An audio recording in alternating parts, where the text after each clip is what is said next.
Welcome back to the My Latin Life podcast. Since 2014, My Latin Life has been your trusted guide to traveling and living in Latin America. My guest today is a man who goes by Hickman on Twitter, where he's accumulated 28,000 followers as a Adirondacker, Boondock Geographer, incorrigible vagabond, and writer living the vagabond carefree lifestyle. He writes at Hickman's Hinterlands on Substack, and he joins us today to talk to us a little bit more about the vagabond lifestyle. So welcome. Yeah, thanks. Nice to be here. Nice to be chatting with you. Yeah, absolutely.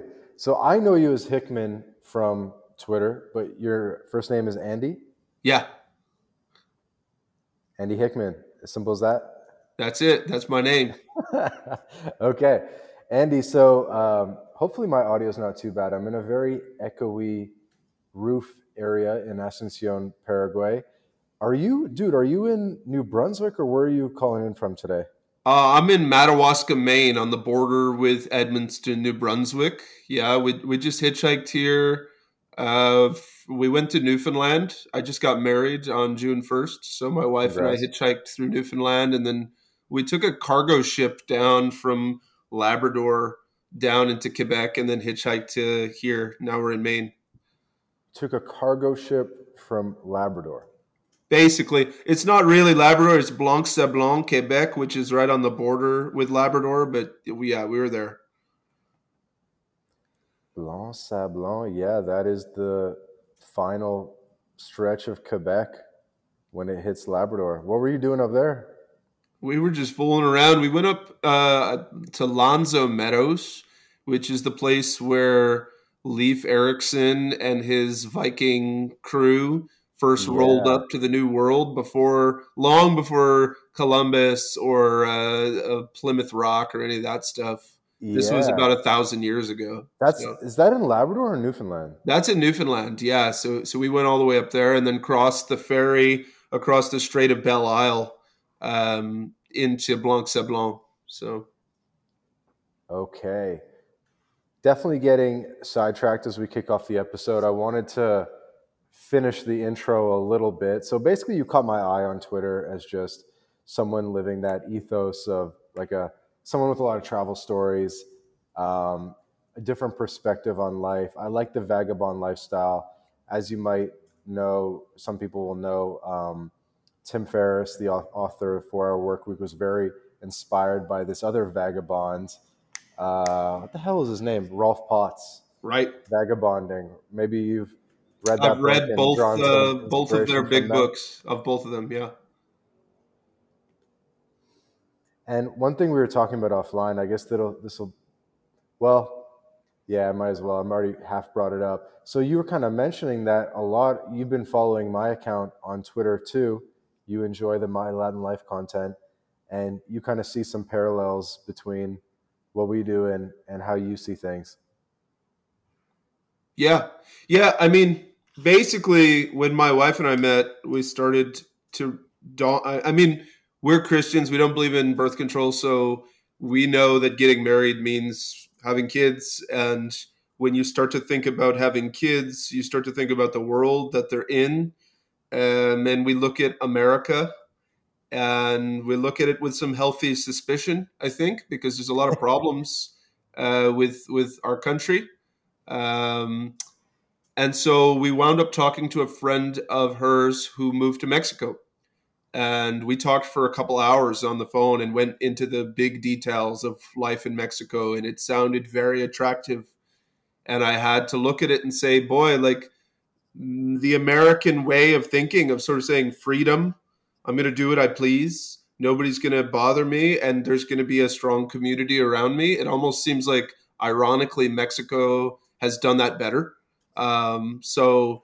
We started looking into Mexico and Argentina with the thought to maybe expatriate. But now we're sort of at a crossroads of like, do we have a duty to our country? Like, do we have to like try to fix our country and get hyped on our country? And maybe we'll try that for a couple of years. And if it doesn't work out, we'll go to Latin America. That's sort of where we're at, So, and you're American, right? I am. Are you?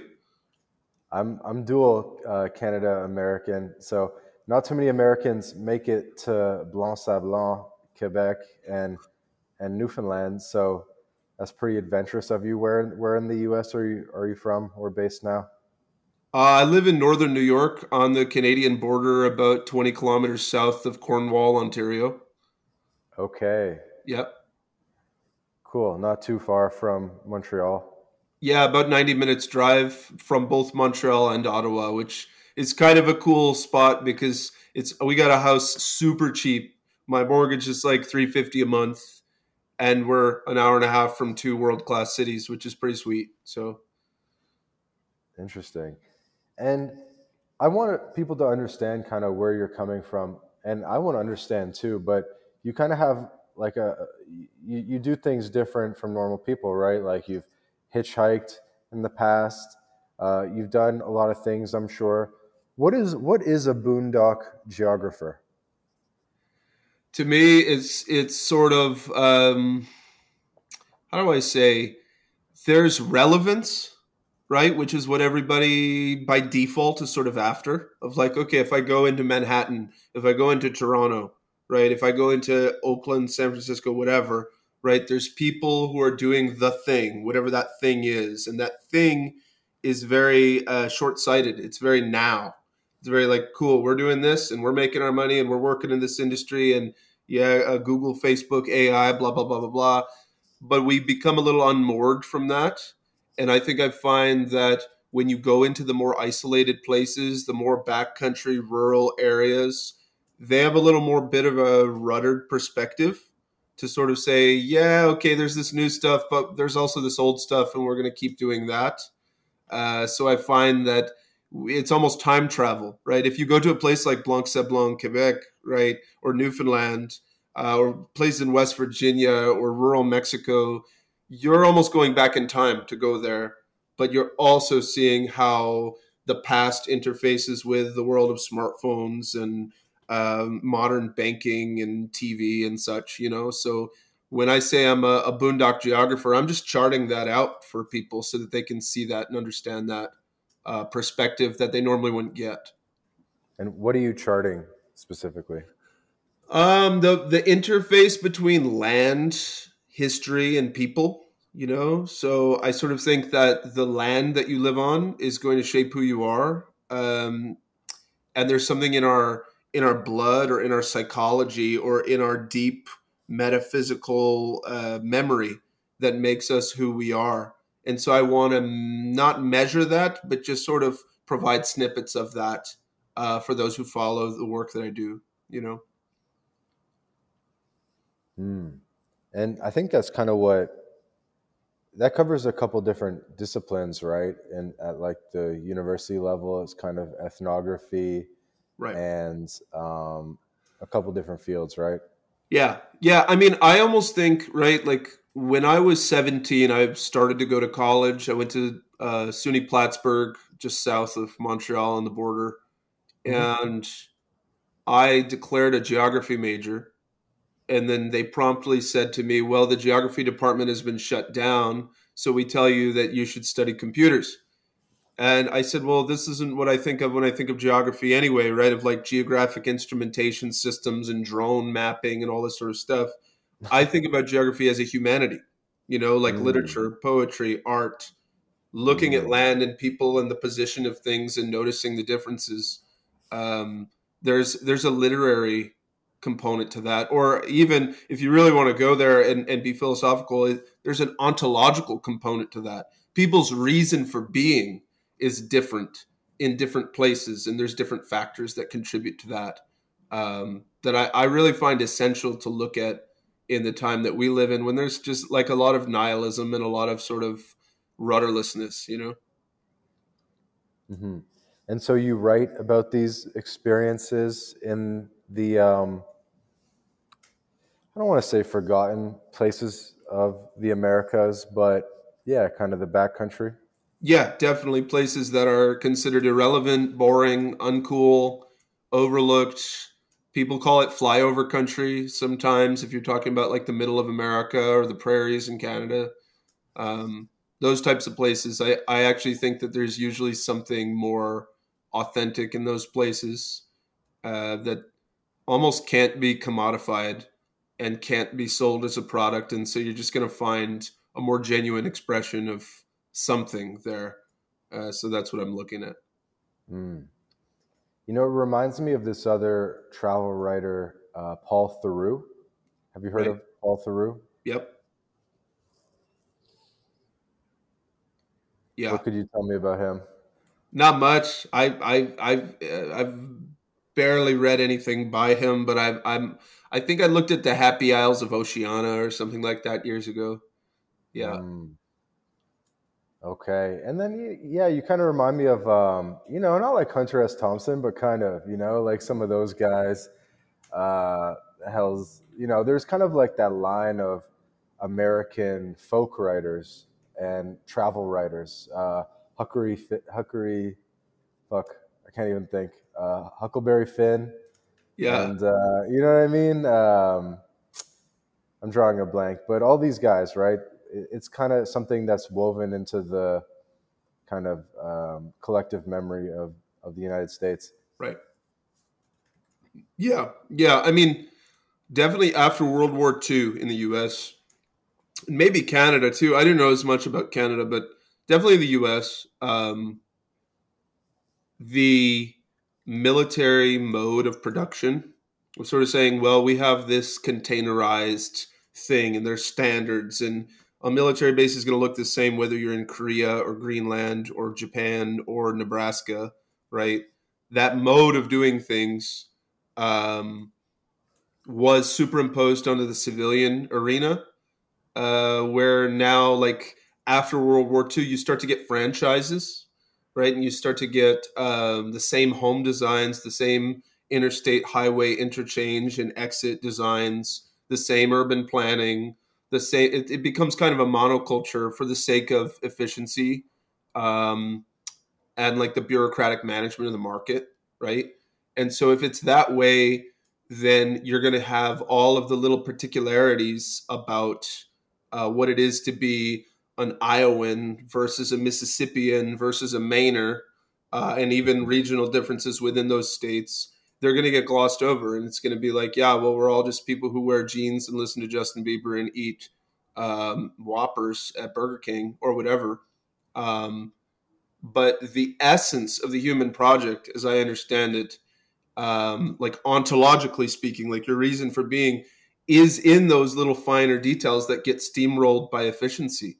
So, like for example, if I'm hungry and I want the company of a woman, right? I could get a hooker at the Motel 6 and go to McDonald's, or I could make a 4-course meal for my wife, right? These are very different things, even though they technically satisfy the same cravings in the brain for, okay, here's some calories and some touch and some companionship. One is sort of base and hyper efficient and gross and will leave you feeling kind of nasty. And the other one actually builds towards something worthwhile. And I think we have to interact with place that way, with religion that way, and with culture that way, or we're going to become sort of anomic and emptied out, right? So that isn't a threat. That's just like the starting point for like literature, poetry, geography, this sort of thing, as I understand it, you know? Random question for you. Do you have an affinity for trains? I do, yeah. Tell me about trains, because it seems like you write about trains a lot. Well, trains tie directly in with what I was just talking about, right? Of like, what was it, last month? Yeah, last month in May, I bought the Amtrak Rail Pass for $500, and I went all over the country. I was Wow. on trains for 170 some odd hours in the month of May, to go from New York to Chicago to New Orleans to LA to Portland and back, and did this big loop. And it's like I could have flown. I could have done everything I did on that trip in maybe 6 days if I flew and spent a lot of money flying. But on the train, because it's inefficient and it takes time, you talk to people. You see this. You see the land you're passing through. You don't just teleport from place to place, which I think is the norm in the flying public. Of like, yep, put my earbuds on, put my neck pillow on, don't look at anybody around me, go to sleep and wake up wherever I'm supposed to be. It's like the least romantic vision of travel. And so for me, trains is like I get up, I walk around, I have a coffee, I drink a beer with some old lady who I would never meet otherwise, and I get her life story. It's beautiful, you know? Yeah, definitely something to be said for train travel. And I think the other piece of it is how you really see. I've had other people tell me this. I think it was Nora, the previous podcast guest, this lady from Toronto. Was it Nora the vagabond? But she was kind of saying when you take the train, you kind of see the city from a different perspective because usually the train goes through, gritty areas and industrial areas and things like that. And it's not, the city's not putting its best foot forward in terms of like the zoning along the train line. And so you kind of see things from a different perspective and it kind of fits into that back road aesthetic. Yeah, 100%, 100%. Yeah, we just took the Via Rail for the first time in Canada from Cornwall to Nova Scotia, and it was that? just like that. It was like the weirdest way to go through Montreal ever, because I'm used to going to Montreal and just the way that you go to Montreal, and then I was like, I'm going through all these like weird places and watching people like smoking cigarettes behind a loading dock. Graffiti and like weird like scrap yards. Like you never think about a scrap yard when you think about Montreal, but they have them, Oh, they got a lot. They got a lot. The Italians, man. So why did you decide to do that trip? Oh, mostly because I don't know. I wanted to compare Via Rail to Amtrak, and I had just done a big Amtrak trip, so I figured why not? It wasn't that much money, and it was a pretty sweet way to get out to Nova Scotia, and that set us up to get across Cape Breton Island and out to Newfoundland. And I had a great time. I mean, the exchange rate is pretty favorable as an American in Canada, so I'm just crushing beers in the cafe car with like some old Quebecois dude who'd been in the Royal Forces for 27 years and was like telling war stories and talking about his time with the U.S. Marine Corps and all this. And I just got out of the military myself, so it was kind of a neat, just having awesome conversations, I really enjoyed it. So you just got out of the military? Yeah, I was in the U.S. Coast Guard for 4 years. 4 years, wow. Yep. And you were stationed or you were reserve or? I was active duty for 4 years. I started out on an icebreaker in Sault Ste. Marie, Michigan. So I was on a 140-foot icebreaking tugboat. I used to break ice with the Canadian Coast Guard up Thunder Bay area and some of these different spots. And then, the Coast Guard sent me all over the country during COVID, and I did a bunch of weird tech stuff that I didn't want to be doing. But that job was why I wound up on Twitter, because they put me in a server room and they didn't give me anything to do. And I said, isn't there any work for me to do? And they said, no. And I said, can I read a book? They said, no, you can't read a book. I said, could I be on a smartphone? They said, yeah. So I bought a smartphone and I got on Twitter, so now I'm talking to you. Probably wouldn't have been talking to you if it weren't for that, so.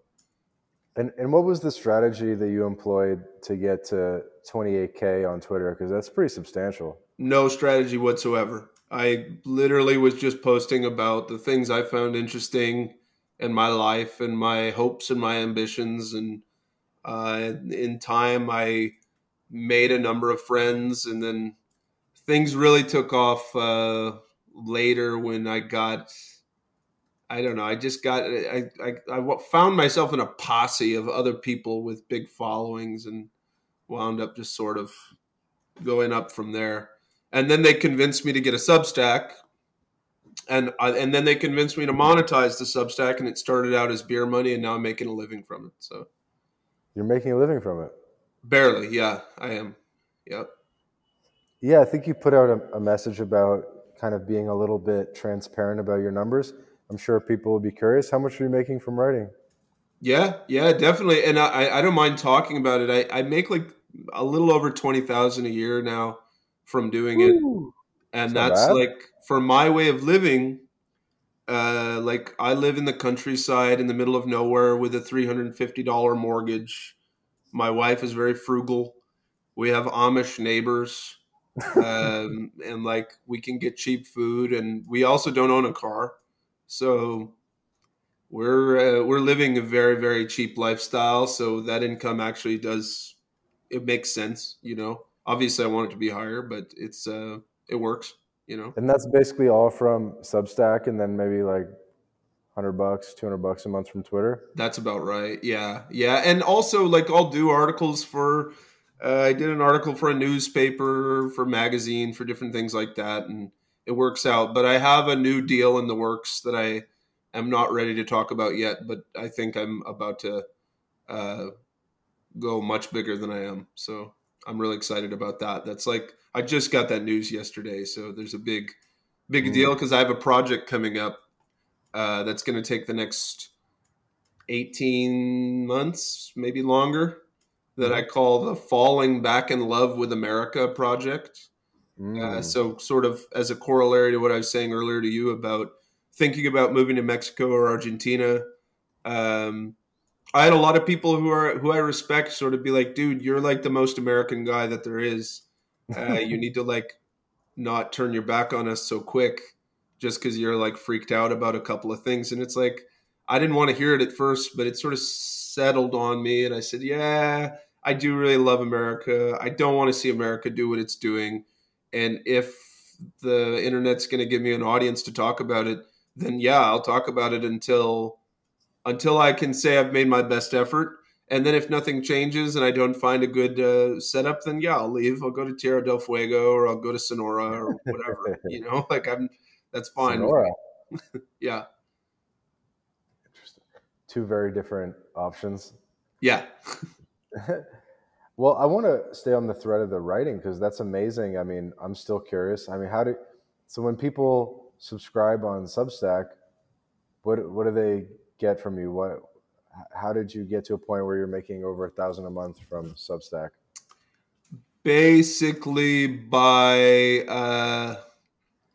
I don't know. I'm really serious about what I do, and I treat it as a craft. You know, like um, I'm not trying to do it for the money. I'm doing it because I find it beautiful, and I try to capture things that most people aren't going to see, and Hmm. to frame it in a way that is um, relevant to people's ontological needs. I like the word ontological a lot because I think it's really What is important. ontology, dude? Can you please remind me? It's the like the study of our reason for being, right? Of like why do you exist? Why are you comfortable with the fact that you are alive and not dead? Why are you Mm, excited for tomorrow and for the rest of your life? You know, the what study. are reasons for that, right? Okay, So, the um, study of being. That's my yeah, word of the day.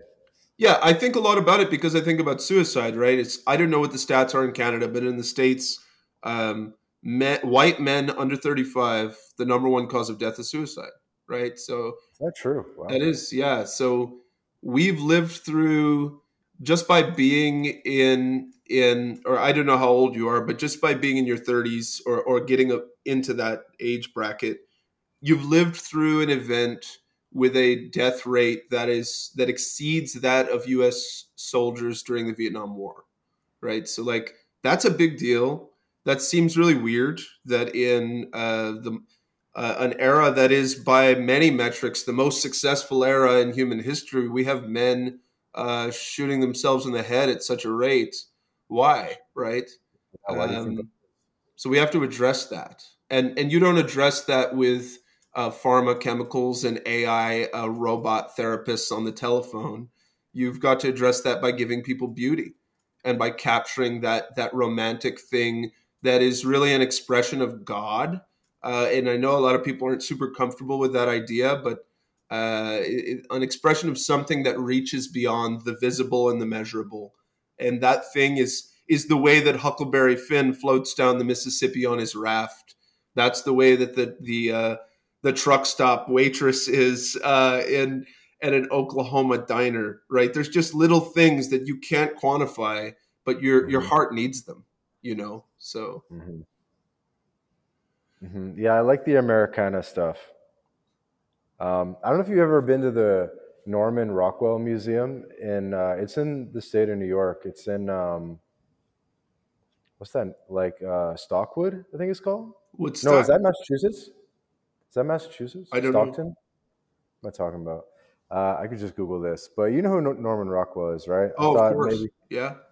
Thought you should check it out when you get the chance. Okay, it is in Stockbridge, Massachusetts. Oh yeah. Okay. Yeah, I've been through there. I've never stopped at that museum. I should. Yeah. I like Rockwell. Yeah, I like Americana memorabilia because, yeah, we're losing a lot of that stuff fast. And I used to enjoy those TV shows, you know what I mean, on the History Channel where they would like, you know, the flippers, and they would like go to dudes' barns in the middle of nowhere, and they'll be like, "Yo, I'll give you $100 for that sign, that Coca-Cola sign."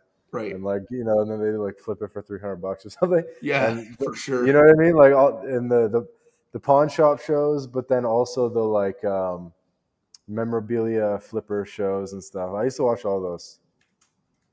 Right. Yeah, that stuff is neat. Yeah. Yeah. And so do you feel like that's part of what you're doing, is kind of capturing an era, capturing Americana that is going away slowly but surely? Yeah. Yeah, definitely. Definitely. And it's, you know, it's not just the States. I think it's a global phenomenon that like romantic 20th century nationalism is sort of on the wane. And I think everybody's worse off for it, right? It's like true. One of our rides up the North Arm of Newfoundland, right, was with an Indian immigrant, right? He was from India. He picked us up. He was in a Newfoundland provincial like truck because he worked for the province, and he gave us a long ride, and we got to talk to him. And one of the things that was really interesting to me was like, I asked him a question. I was like, so like, you want to live in Canada, right? And he said, yeah, I want to live in Canada. And I said, okay, are you really like taken with the story of Canada, with Confederation, with the way that Canada is, the land of Canada, right? Do you want to be a Canadian, not just on a piece of paper, but in your heart, right? And he was sort of like I'm here for financial reasons. Like this, it just makes sense for me to be here. And it made me think, right, this is like the ultimate post 20th century nationalism man right here. Like what he's doing makes sense, right, for him. And I get it. I have no opinion on whether he should be there or shouldn't be there because I'm not Canadian. But like looking at that, you realize there are a lot of people moving around the world right now who are just doing so because it makes sense in their personal finance spreadsheet. And they don't have any like romantic motif that governs their being there, right? And so earlier you said, oh, like Sonora, Mexico, and Tierra del Fuego, Argentina, like very different things, right? And they are climatically speaking, like in their weather. But to me, Mexico and Argentina are the two countries where it's like, I could, if I left the States, go to Argentina or Mexico and say, yes, I want to be Argentinian in my heart, not just with the piece of paper, or I want to be Mexican in my heart, and hope that they might accept me, vice just moving somewhere because it's convenient and the tax benefits are good, right? So I don't know. I guess I almost want to talk to you about this because you you're on the other side of this. You're similar maybe to this Indian immigrant who's like, oh yeah, like it makes sense financially, but maybe not. Maybe you have something else. Maybe you've noticed that I comment on a lot of stuff like this on Twitter, basically as like engagement baiting or whatever. But you know, you follow like I follow the immigration crisis in the U.S. and in Canada. Canada received like over 1.5 million new people last year, which is like, you know, 5x the record. They usually do like less than 400,000 or something. Crazy. So I've been following it, and I am kind of on the other side of it, but it's all related. One thing that's crazy that people have been talking about a little bit that makes me a little bit sad is they say how in small town Canada now, like there's a level of replacement going on where all the convenience stores and old businesses that used to be run by multi-generational Canadian families are just widespread being replaced by Indians and new immigrants. And people are on different sides of whether that's like a good thing or a bad thing, but the fact is that the culture is changing, and kind of that uh, the culture that was there before, which was kind of like British and Scottish origin, multi-generational Canadians and French origin too. That's kind of being replaced by like new Persians and Indians and stuff like that, and it's so out of place. Like you go to like 5,000 person towns in the middle of nowhere, like you said, like you're up in fucking Newfoundland, and the guy is like India. You know what I mean? It's like it's insane. So it's not just the big cities anymore, and it's coming for the small towns too. Hey guys, quick break from the podcast to tell you about job stacking. If you're a remote or hybrid worker looking to maximize your earning potential, then Rolf Haltza, author of Job Stacking, guarantees you'll be able to double your income by implementing his paycheck multiplication layering method. This is the exact system Rolf has used to take his own income and those of many others beyond $20K a month. With this method, Rolf contractually guarantees that you'll be able to double your income in 45 days. So, if you're interested in unleashing your earning potential and doubling your income, then click the link in the description and book a call with Rolf right now. Hey guys, quick break from the episode to tell you about BitRefill. BitRefill allows you to shop online and in person without banks, converting your crypto directly into merchant balance. We're talking gift cards to Nike, Amazon, Apple, Airbnb, Hotels.com, and many more, all paid for with crypto. BitRefill offers more than 10,000 gift card options in 180 countries all across Latin America, including Brazil, Colombia, Mexico, Argentina, El Salvador, and many more. You can also apply the code MyLatinLife at checkout to get 10% back on your first purchase. Go to bitrefill.com for more information. Right. Yeah. Yeah, it's 100% true. I mean, I drove across Ontario this past summer at night. I drove all night. I didn't sleep. And I stopped for gas in North Bay, Ontario, like way up above Algonquin Provincial Park. Wow. And it's like I stopped and it's like there was no, like I figured I'm in the middle of nowhere, right? It's like there's going to be like a bunch of like legacy Canadians here, like old school, like, I mean, not to be like controversial, but like white Canadians. It was like, nope. If there were any there, they were all asleep at 3 a.m. Yeah. I mean, Canada's insane, man. People from literally every country in the world. I mean, same as the U.S., except even more so, right, just as a percentage. And it's crazy. And really, the northern United States, like northeastern United States, Maine, Vermont, these are like in upstate New York. These are kind of like the last upholds of a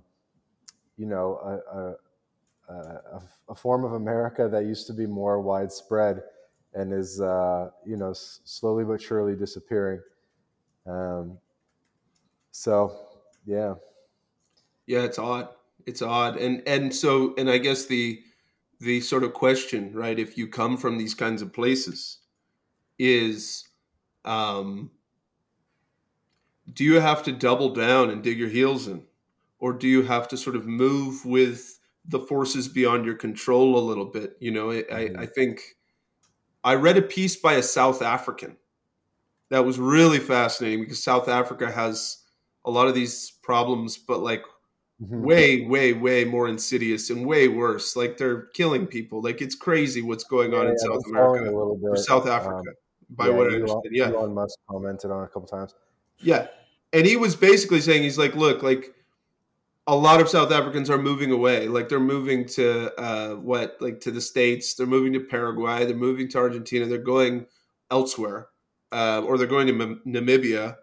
And he said, if we move, then what happens when the same problems come to the places that we move? Do we move again? And if we move again ad infinitum, then logically, eventually, there will be nowhere else to go. It was his argument. And it's like, well, it's a compelling argument in theory. But at the same time, do you want to run a gas station in North Bay, Ontario? Like, right. Like, so there is this weird question of like, do I adhere myself to the lost cause doggedly, just like almost out of spite? Like, is that a healthy way to live? Or do I just sort of say, you know what, like, it's okay. Like, I'm going to do a thing that just benefits me, and it's going to be nice, and I'll have a family and they'll be glad for it, and wind up in Baja or Paraguay or Chile or wherever, Well, the worst part of it is it's not just like, that places are getting more diverse, but they're getting overall better, like maybe a Singapore did. Like it's getting more diverse, but a lot of shit is just getting worse, and it's getting Right. the cities are getting more dangerous. The regulations just keep getting higher. They're not cutting away any regulations. There's just more and more government Right. and higher taxes and more crime, and the cost of living keeps going up, and it's not really commensurate with an increase in the level of service. And so basically, obviously on some metrics, standard of living has improved due to technology and so forth. But on a lot of metrics, standard of living is kind of getting worse. Right. Um, so I think, and it's so jurisdiction dependent whether things like they really do, I think, jurisdictions by setting the rules of the playing field, they really do actually impact a lot the the economic prosperity of a given place. And so I don't know. I mean, at My Latin Life, our perspective is, you got to be on multiple grids.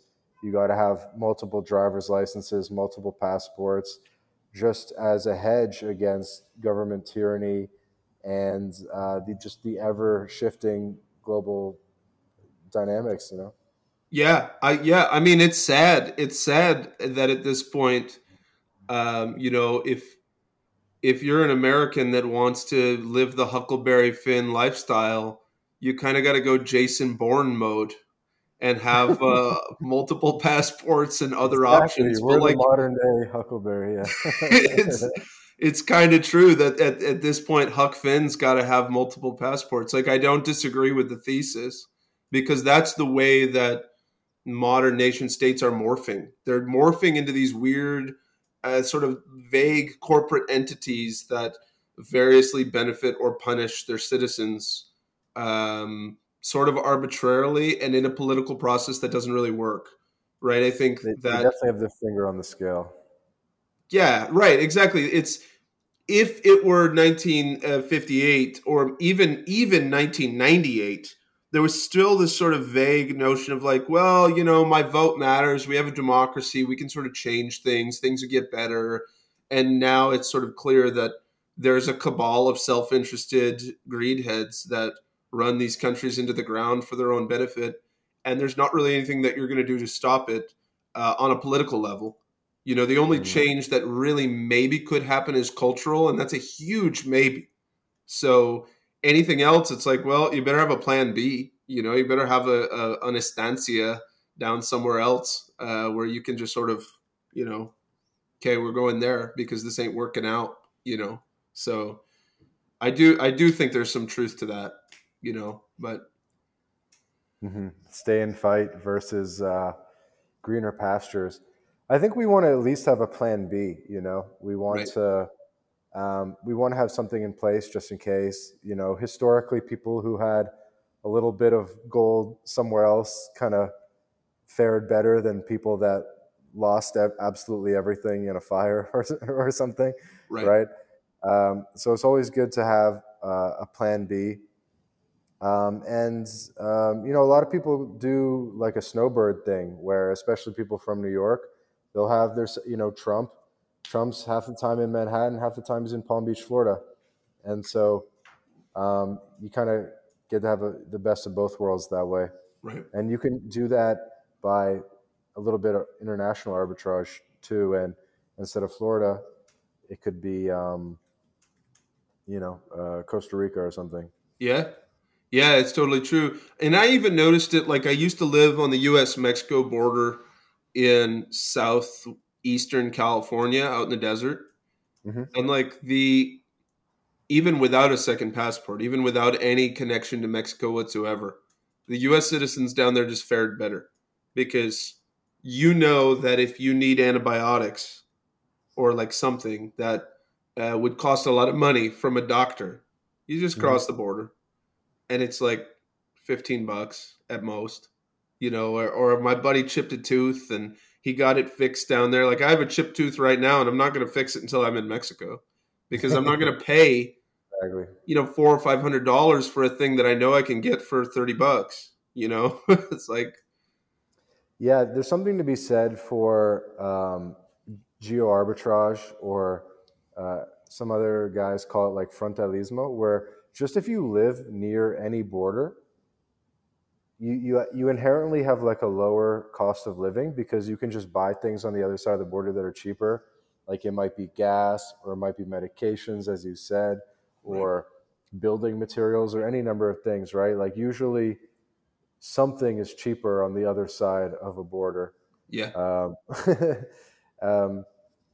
So yeah, that's a good strategy that you're probably implementing even in upstate New York, going to not too much is cheaper in Canada, but maybe a couple things. Hey, the American dollar goes a fair bit further up there. I was actually sort of balling out up there, and didn't actually cost all that much money because I kept being like, Okay. wait a minute, that's $10. And I was like, no, it's $7.50, whatever. And being like, yeah, this is actually kind of nice. But that's a more modest version of what you can experience, I think, in Latin America, So yeah, it's true. It's true. I've even noticed that too. It'd be like $10 beer, Canada. What? Oh, right. It's only like $6.80 or something. It's Yeah, not too bad, I right. guess. What's your travel style like when you did this trip to Newfoundland and stuff? Are you just normal guy, hotel, $100 a night, $80 a night type of thing, or are you looking for alternate accommodations, or sleeping in a tent, or what are you doing? It's kind of shifted because previous to my enlistment in the military, I never, ever got a hotel, ever. And I didn't have a vehicle. So I was in the business of stealth camping, Yep. illegally throwing a tent wherever I could fit and getting away with it. And it was fine. And I've done that for years of my life with no major consequences at But all. without a car, just like Yeah. just you in a tent. It's actually easier without a car because, like, in a lot of places, if you camp with a car, they're going to be like, why is that car parked there?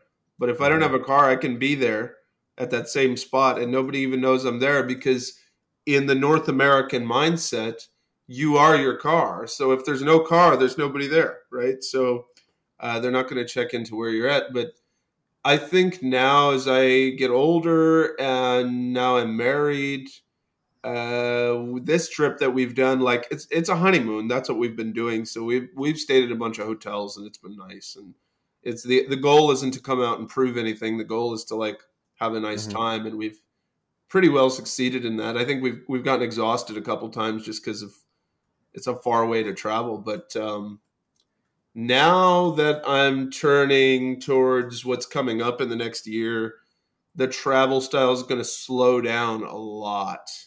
We're not going to be here today and gone tomorrow all the time, like has been my normal motif in the last bunch of years of traveling. Now the idea is going to be we're going to find like an efficiency, live there for a month, 6 weeks, maybe get some casual part-time labor job just for a little extra money. And I'm going to write about the places that we're at, and then we're going to move on to the next. We're still deciding whether we're going to buy a car for this project or whether we're going to do it all by Greyhound, bus, and Amtrak. So that is in the works. We're not sure, but yeah, a little less How camping. was the Amtrak experience overall? Like a lot of people think about doing something like that in Europe, but they don't realize it's possible in the U.S. It's not hard. Yeah, I liked it. I'm actually releasing a full guide on it in the coming week or two on my Substack. That's an in-depth review that breaks it down point by point. But the gist of it is that, like, if you have camping gear and you're somewhat versed in stealth camping, or at least know of somebody with a yard you can camp in, Hmm. um, or are willing to pay for hotels, the $500 Amtrak pass literally can't be beat. Like, in the history of travel, like, you can cover tens of thousands of miles of travel for really, really, really minimal money. Like, I added up all my tickets that I booked on my pass. Hmm. If I were to pay for them all separately and not do the pass, it would have cost me over $1,500 to go everywhere that I went. But I did it for Wow. 500, and I didn't spend that much money on accommodations. I think I only got hotel rooms like 3, maybe 4 nights the whole time. Um, Over what period of time? a month. In a month. So Yeah. 27 nights of stealth camping. Well, actually, more like Some buddies. 17 because I slept on the train for a lot of nights. Like, I Oh planned it man. out that way, which you should know if you ever take the Amtrak in the States and you're on a long haul line. They're going to have a viewer car with domed glass windows, Hmm. and that's a spot where you can go in there and you can lay flat to sleep and nobody will bother you, um, which is pretty sweet. It's better than sleeping in your chair Where is this? Where is this? on Amtrak. Yeah, but what? It's a particular car. Yeah, so they, on an Amtrak, they might have 8 cars, right? And one's a Yeah. baggage car, one's a dining car, one's a sleeper car, and then they have a couple coach Uh huh. cars, which are just seats. But then, Uh huh. usually in the center or up in the front, they have a viewer car that's like a Viewer cafe car. down below, and up above, it's like a lounge. And then at Mm. night, nobody's in the lounge because it's dark. There's nothing to see, so you can just roll out your sleeping bag and go to bed, and nobody minds. Okay, that's a good tip, dude. You Yeah. got to tell me a little bit about stealth camping. So you're doing this in urban areas.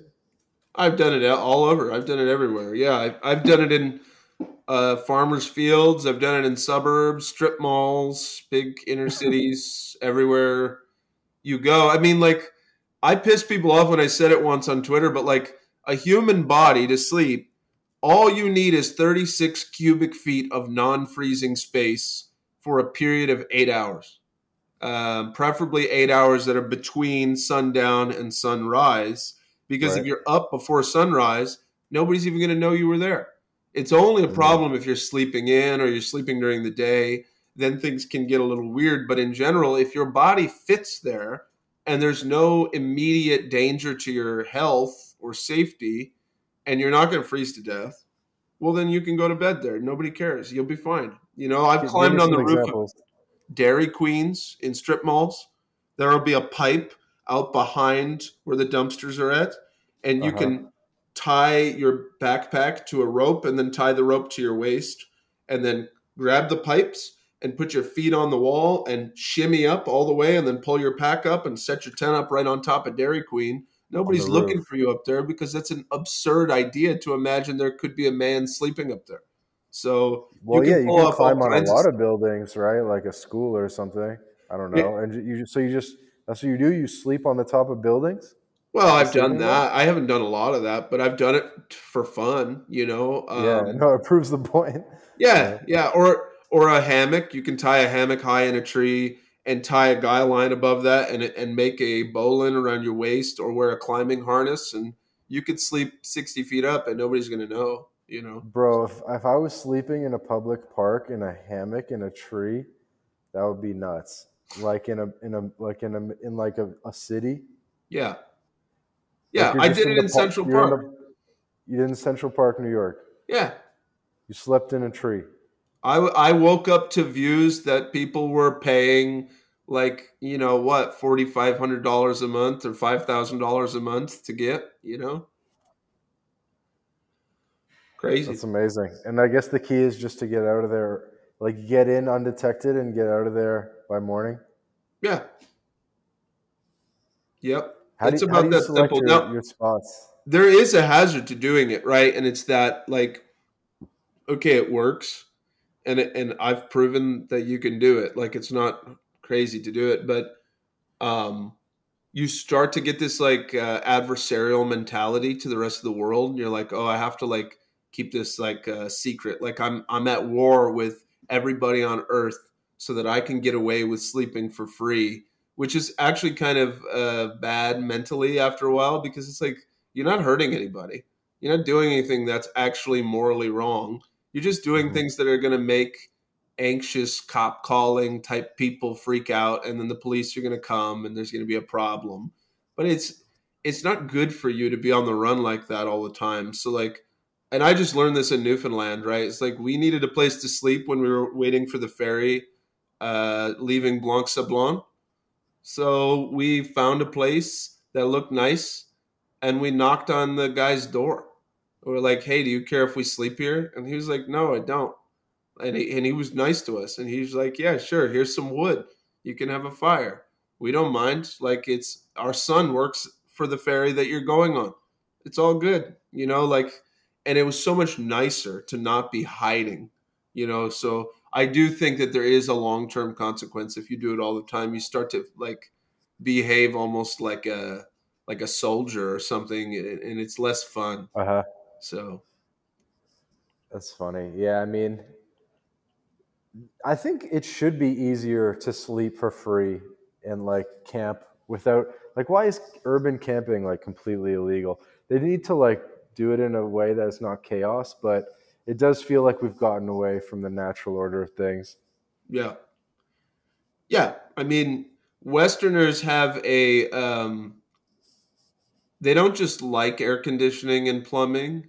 They're actually like emotionally attached to these things in a way where like if you don't really need them that much, or you're a little more flexible, then they're actually offended at the idea. It's weird. It's just weird how people are about sleeping, and I don't know. It should not be a big deal. We should bring back flop houses.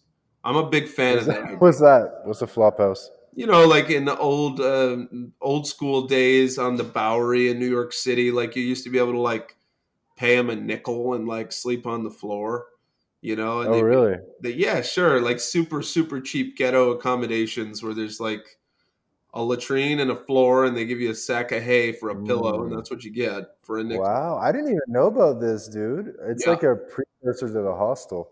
Yeah, exactly, exactly. And that's the other thing is like, why are hostels so expensive in America?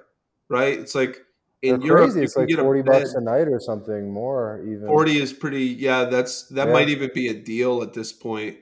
Whereas I know of hostels in Europe where it's like, oh yeah, it's like €6, it's 12 Yeah. euros, like, Yeah. you know. So The flop house. Yeah, I'm looking at this on Wikipedia. That's hilarious. I just yeah, hadn't heard that term. right, Learn something new every day. right.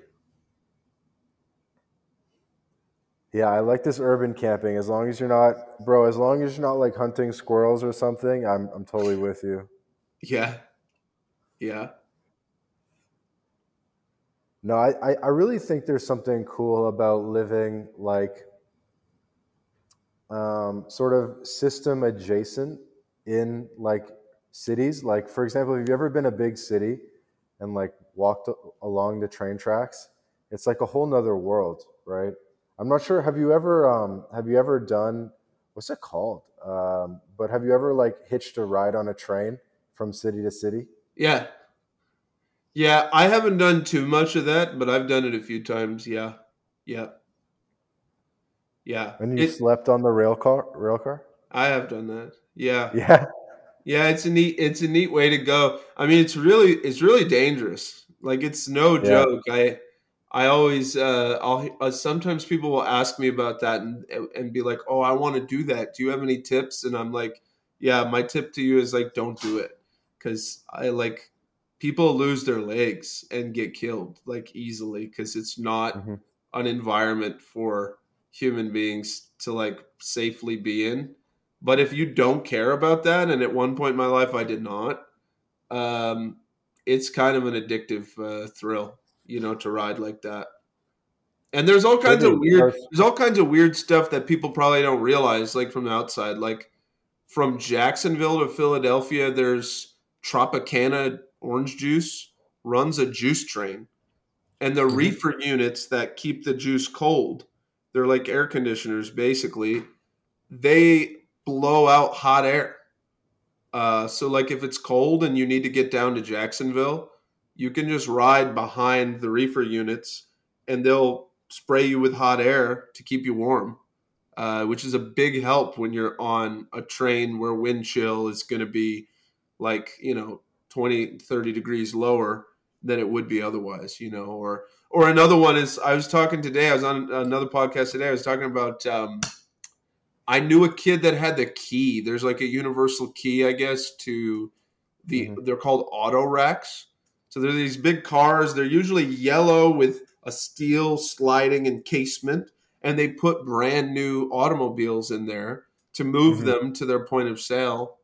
Mhm. Well, he used the key to open that thing up. We were in the desert, and it was wicked hot, and he opens it up and slides the thing up, and we get into this like brand new Honda Civic with the keys in it, turn on the Honda Civic, shut the door behind us, right? So nobody even can see us.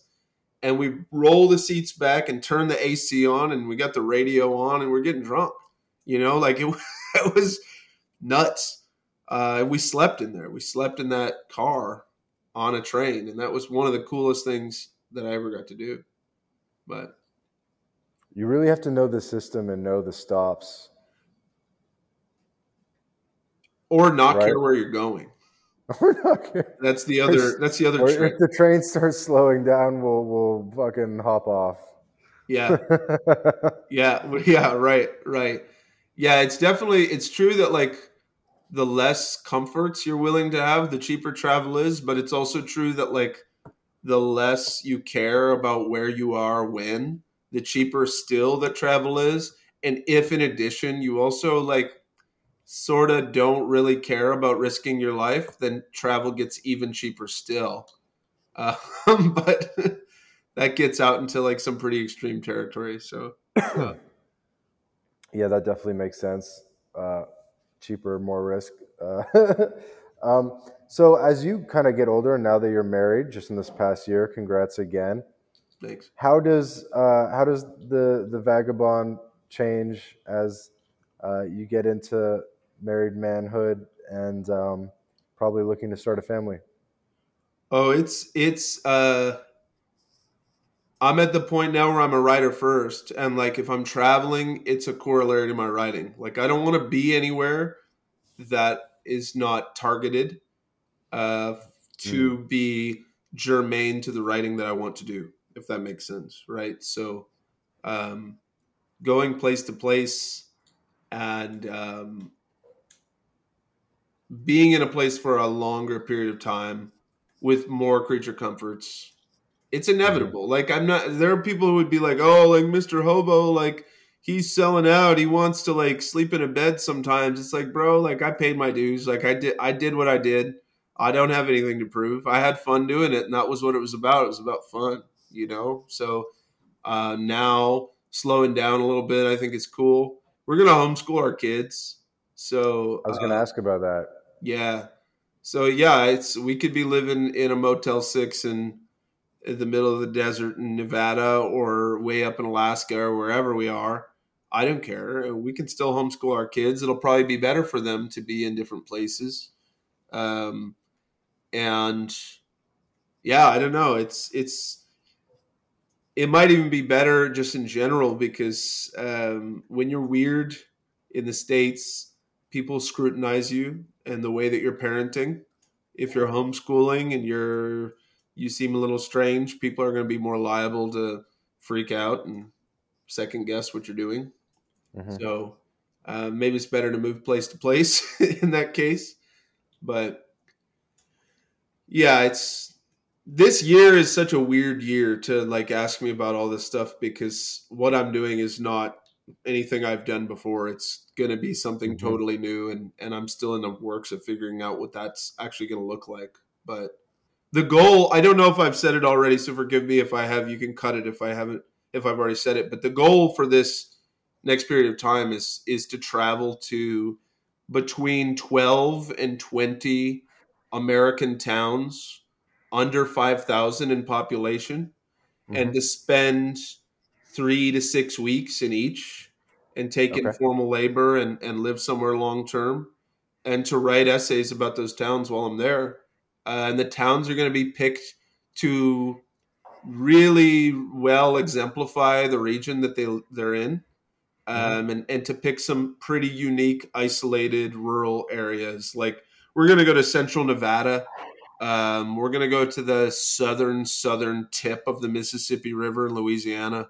Right now, Nice. we're in Maine, in a part of Maine where a lot of people speak French. Mm-hmm. It's really kind of unique. So, and we want to go up to Alaska, and if the financials work out with flights, I'm talking about maybe going to the um, Commonwealth of the Northern Marianas Islands, which is American soil, but like Yep. out where Saipan is. Yep. We want to go out there for a time. So So kind of a lot of different corners and cultures in the U.S. yeah, yep, I really think Louisiana, as well as just the Southeast in general, have really a lot of good stuff still, like a really underrated area. yeah. I I'll saw be this tweet. excited to give it another try. Yeah, um, I saw this tweet that it was like Louisiana is a mix of like French, Spanish, Amerindian, American, British, Gulf culture, like all in one, in a way that is like really unique. And I was like, yeah, it's pretty true. I mean, it's a mysterious state. yeah, yeah, yeah. I mean, when you see old black men chewing tobacco and speaking in French, you're like, yo, where the hell am I? Like, yeah, but That's funny. Cool. And what are you going to do? What's the output going to be? So you're going to spend the time in all these towns. Is it going to be a book or documentary, or what are we trying to create? it's going to be Substack essays because that's my first job. Mm, And now I have a publication that's talking about paying me for these articles as well. So I'll kind of have a double benefit from doing it. But the way that I'm laying it out is to eventually, like if it's successful, to sort of sew it all up as a book and sell it to a wider audience. Um, and if it's successful as well, I sort of have a mind to see. I don't know. This is a long way down the road, so I can't say for certain. But if it's successful, I'll either continue doing it in the States, and because there's always new places to go in the States, or I would kind of like to do a Canadian version and like go up to Inuvik, Northwest Territories, and go to Cape Breton Island and go to middle of nowhere Saskatchewan and that sort of thing. If I could get the right visas and sort of the right connections, I would love to do that in mhm. Canada because honestly, like, um, I don't know, man. Like growing up near the border, and I drink Labatt, and everybody watches hockey, and we got square type screws and kilogram bags and such, and it's like I love Canada. I know Canada's got problems and the States has problems, but like at the end of the day, like I'm going down. I'm going down with the Canadians. Like whatever problems they got, they're my problems too. And I would love to go up and just write about Canada for a year or two. That would be a thrill for me in the future. So Mhm. Well, I really like what you're doing. I didn't know about square screws. I'm not sure. I didn't know that was a Canadian thing. oh yeah, Uh, definitely. Square screws. I'm gonna have to look that one up. I knew about all the other ones, the bag milked and this and that, but I didn't know we had different screws. Um, cool though. I mean, this has been fascinating. I mean, I really appreciated hearing about the urban camping and about your take on just documenting America and not giving up on America. So it's a fun and inspiring message. And thank you for the word of the day, ontology. Yeah. Great word. So I've had fun, Andy. So thank you so much for your time today. As we get to wrapping up, do you want to maybe take this moment and share any kind of final message with the audience? Yeah, I mean, like I guess a lot of the folks that you make this content for are the types of people who are thinking about leaving their country wherever they're from. And like the only thing I would ever advise anybody like this to think is like don't just go somewhere because the tax benefits are good or whatever. Like you should want to be a part of that country. Like you should want to like be that thing that you are, and wherever you're going, like I was talking earlier, like if I moved to Argentina, it's because I want to be Argentinian, and that type of thing. And the only reason I say that is because romance, that romantic connection to things, is what really nurtures the heart. And you could have all of like the best setup on paper, but if you're not sustaining your heart with a vision that includes you and the world around you, you're gonna get lost, so I think there's a lot of interesting paths, but definitely you got to have that romance in how you interact with the path that you take. I think that's the most important thing, and that's the thing I'm always repeating everywhere I go in one way or another. Yeah, I like that message. Do you like spicy food? I do, yeah. Okay, cool. So we can both be Mexican then. Yeah, for sure, man. They used to call me the white Mexican. I used to work with the migrantes and different like campesino type people, and the whole norteño culture is like the coolest thing to me. I love northern Mexico. Love it.